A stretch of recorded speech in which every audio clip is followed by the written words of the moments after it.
안녕하세요. 12월 21일 목요일 아침입니다. 말씀과 함께 새롭게 하는 소망의 아침을 시작하겠습니다. 존 파이퍼는 인생에서 주님이 주시는 은혜의 힘을 배제하고 설명할 수 있는 승리란 없다라고 이야기합니다. 사무엘상 29장 1절로 11절까지 말씀을 본문으로 하여 피할 수 없는 위기, 개입하셔서 섭리하시는 하나님이라고 하는 주제로 함께 은혜를 나누기를 원합니다. 하나님의 섭리는 지혜롭고 완전합니다. 블레셋의 망명에 있는 다윗이 블레셋 편에서 이스라엘과 전쟁하면 이후 다윗은 이스라엘 왕이 될 수 없습니다. 반면에 블레셋과 한편에 서기를 거부하면 블레셋은 망명한 다윗의 의도를 의심합니다. 이때 하나님은 블레셋 방백들의 반대를 사용하셔서 다윗의 참전을 막으십니다. 하나님은 만물의 통치자십니다. 성도의 삶은 하나님의 지혜롭고 완전한 섭리 안에서 평안과 안전을 경험합니다. 다윗은 블레셋 땅 가드의 아기스에게 망명한 뒤에 시글락을 하사받고 실리를 계속 챙기고 있었습니다. 그러나 언젠가 한 번은 맞닥뜨려야 할 일이 마침내 벌어지고 말았습니다. 블레셋이 이스라엘과 전면전을 벌이게 되었습니다. 블레셋의 총통원령이 내려졌고 당연히 아기스는 다윗에게도 참전하라고 명령했습니다. 다윗이 여기서 어떤 결정을 내리더라도 얻는 것보다 잃는 것이 많게 되어 있습니다. 블레셋을 도와 이스라엘 군대와 싸운다면 블레셋의 신임을 얻게 되겠지만 이스라엘의 민심을 이뤄 향후 기국이 불가능할 것입니다. 그렇다고 출전을 거부한다면 블레셋에서 더는 설 자리가 없을 뿐만 아니라 목숨이 위험해질 수 있는 상황입니다. 다윗은 군사들을 이끌고 재빨리 블레셋 땅을 떠나 이스라엘로 돌아갈 수도 있습니다. 그러나 이스라엘로 돌아간다면 이전보다 상황은 더 나빠질 것입니다. 사울의 추격을 다시 받아야 할 뿐만 아니라 적국으로 망명했던 사람이라는 딱지마저 달게 되어 민심도 얻을 수 없었습니다. 다윗은 결국 스스로 내리기에는 매우 어려운 결정을 블레셋 군대가 내리도록 유도함으로 블레셋 사람들에게 명분도 세우고 이스라엘 백성과 싸우는 일도 피할 수 있게 되었습니다. 다윗은 이렇게 될 것까지 알고 있었을까요? 여하튼 다윗의 지혜가 본문에서 매우 강조되어 우리에게 와닿습니다. 위기가 곧 기회다라는 말이 있습니다. 위기 속에서 새로운 돌파구를 찾고 그것을 통해 성공할 수 있다는 의미입니다. 신앙 안에서도 위기가 기회가 되는 경우를 볼 수 있습니다. 위기의 순간에 개입하시는 하나님의 역사하심입니다. 다윗은 진퇴양난의 위기 상황에 직면하게 됩니다. 이때 하나님은 그 상황에 개입하셔서 예상치 못한 방식으로 피할 길을 내주셨습니다. 블레셋과 이스라엘의 전쟁은 다윗에게도 큰 위기였습니다. 그런데 사울이 위기 앞에서 갖가지 방법으로 하나님의 말씀을 들으려 한 것과 달리 다윗에게는 전혀 그런 모습을 찾아볼 수 없습니다. 오히려 블레셋의 충신인 양 가장하면서 무사히 위기에서 벗어날 수 있었습니다. 1절로 3절은 불신자들에게도 인정받습니다. 블레셋은 모든 군대를 아벡에 모으고 부대를 편성해 이스라엘 셈에 진을 친 이스라엘 군대를 향해 진격하기 시작했습니다. 그런데 블레셋 방백들 중 자기 진영 가운데 히브리인들이 섞여 있는 것에 문제를 제기하는 사람들이 나타납니다. 아기스는 다윗이 자기와 여러 날 여러 해를 함께 있었다고 말하며 두둔합니다. 또 다윗이 망명의 날부터 오늘까지 허물이 없었다고 하는데 이로써 다윗이 그만큼 자기 정체를 잘 숨기고 자기 역할을 잘 수행했음을 알 수 있습니다. 다윗은 블레셋 사람들에게도 인정받을 정도로 자기 일에 충실했습니다. 하나님을 찾는다고 하면서 종교행위에 집착했던 사울이 아니라 일상에 충실했던 다윗이 오히려 하나님의 은혜를 받았습니다. 이처럼 하나님의 은혜를 받는 사람들은 그 일상이 모범적이어서 다른 사람들로부터도 인정받게 마련입니다. 4절로 7절은 과거의 억울함을 보상받습니다.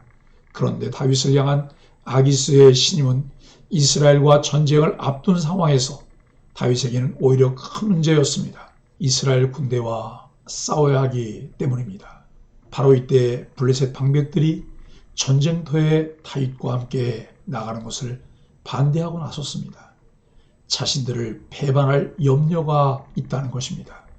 그들은 사울이 죽인 자는 천천히요 다윗은 만만이다라는 이스라엘 여인들의 노래까지 상기시키며 격하게 반대했습니다.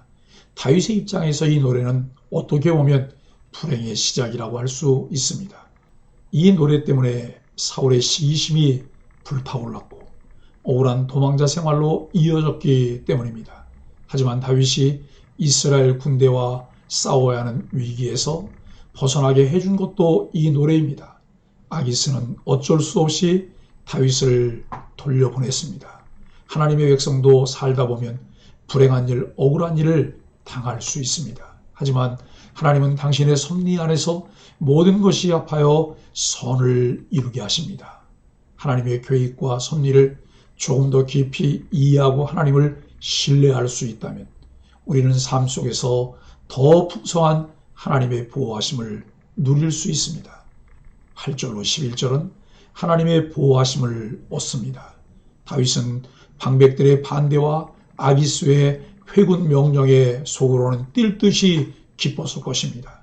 하지만 그는 이스라엘을 내주 왕의 원수라 부르면서 아기스에게 충성을 바치는 채합니다. 그러자 아기스는 다윗이 하나님의 전령같이 선한 것을 안다고 하며 그를 달래 돌려보냈습니다. 이로써 다윗은 이스라엘과 싸우지 않아도 되었을 뿐 아니라 블레셋 내에서 자기 입지도 전혀 흔들리지 않게 되었습니다. 다윗은 아기스의 명령에 따라 새벽 일찍 블레셋 진영을 떠나므로 위기에서 벗어날 수 있었습니다. 다윗은 하나님께 특별한 제사를 드리거나 대단한 종교적 의식을 행하지 않았지만 하나님은 그 중심을 보시고 그를 보호하셨습니다. 중심으로 하나님을 섬기는 자는 이처럼 하나님의 돌보심을 얻습니다. 많은 사람들이 착각하고 있는 것이 있습니다. 하나님을 위해 우리가 무엇을 해야만 하는 줄로 생각합니다. 사울은 하나님과의 관계가 깨어졌고 이미 하나님은 그와 함께 하시지 않는데 자신이 자꾸 하나님을 부르고 찾으며 하나님으로부터 무엇을 받아내려고 합니다. 그래도 그는 하나님으로부터 아무것도 받을 수 있는 것이 없었습니다. 그런데 다윗은 함께하는 사람이었고 그 중심에 하나님을 신뢰할 뿐만 아니라 하나님 말씀을 기억하며 그 말씀대로 살아냈습니다. 다윗은 블레셋에 거하는 중에도 이스라엘의 대적들을 치며 이스라엘에게 유익을 주려고 최선을 다했습니다. 이처럼 그는 자신이 처한 현실에서 늘 하나님을 인식하고 하나님께 순종하며 하나님과의 관계를 세워갔습니다.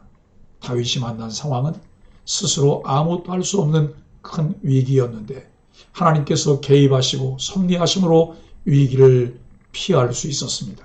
사랑하는 소망의 가족 여러분, 무엇인가 종교 행위를 하고 우리가 열심히 기도하였기에 하나님께서 우리를 보호하시고 인도하신다는 생각을 바꾸어야 합니다. 하나님은 우리의 아버지시며 우리의 목자이기 때문에 눈동자같이 지키신다는 사실을 믿어야 합니다. 다윗이 시편 23편을 통해 고백한 것처럼 여호와는 나의 목자이십니다. 그렇기 때문에 내가 부족함이 없습니다 라고 고백할 수 있습니다. 내가 기도했더니가 아니라 기도하게 하시더니 부족함이 없는 것을 깨닫게 하셨다고 고백하며 감사하십시오. 하나님께 나아갈 때는 백지를 들고 나아가십시오. 우리는 우리의 필요에 따라 제안서를 다 채워서 하나님께 발주를 하듯 드림입니다. 따발총을 쏘듯이 기도를 쏟아내며 하나님을 밀어붙입니다. 기도를 바꾸어 보십시오. 우리에게 있어야 할 것이 무엇인지 하나님은 다 아십니다. 그리고 하나님은 우리를 사랑하셔서 우리를 위한 하나님의 계획이 있습니다. 우리를 향한 하나님의 계획과는 관계없이 내 생각과 욕망을 쏟아 놓지 마십시오. 이제는 듣는 기도를 하십시오. 이제는 받아들이는 기도를 하십시오. 기도는 내 뜻이 관철되는 것이 아니라 하나님의 뜻을 받아들이는 것입니다. 기도는 내 계획이 이루어지는 것이 아니라 하나님의 계획이 이루어지는 것입니다. 이제 불완전한 인간의 계획을 무력화시키고 완전한 하나님의 계획이 떠오르도록 해야 합니다. 절벽은 아무것도 아닙니다.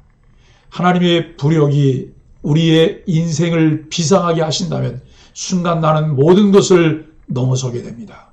사람은 할 수 없지만 하나님은 다 하실 수 있습니다. 그러나 내가 나의 허약한 손목으로 벌벌 떨며 내 인생을 내려놓지 못한다면 추락하는 순간 나는 모든 것을 잃게 됩니다. 그러니 이제 내려놓으십시오. 그리고 하나님을 더 깊이 알아가며 하나님을 신뢰하십시오. 하나님은 우리를 진심으로 사랑하십니다. 그리고 우리의 모든 것을 다 아십니다. 그러니 두려워하지 말고 하나님을 진심으로 의지하십시오. 말씀 묵상과 함께 은혜의 깊은 바다로 뛰어들어 보십시오. 하나님과 친밀한 교제가 이루어집니다.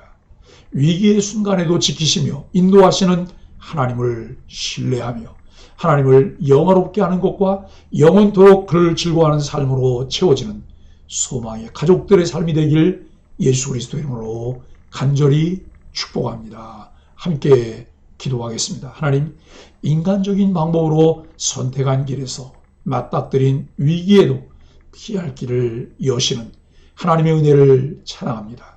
사망의 음침한 골짜기에서도 함께 하시며 우리를 살려주시는 분은 주님뿐임을 고백합니다. 놀라운 주님의 사랑을 기억하며 순전한 마음으로 주님을 따르게 하여 주옵소서. 예수님의 이름으로 간절히 기도합니다. 아멘.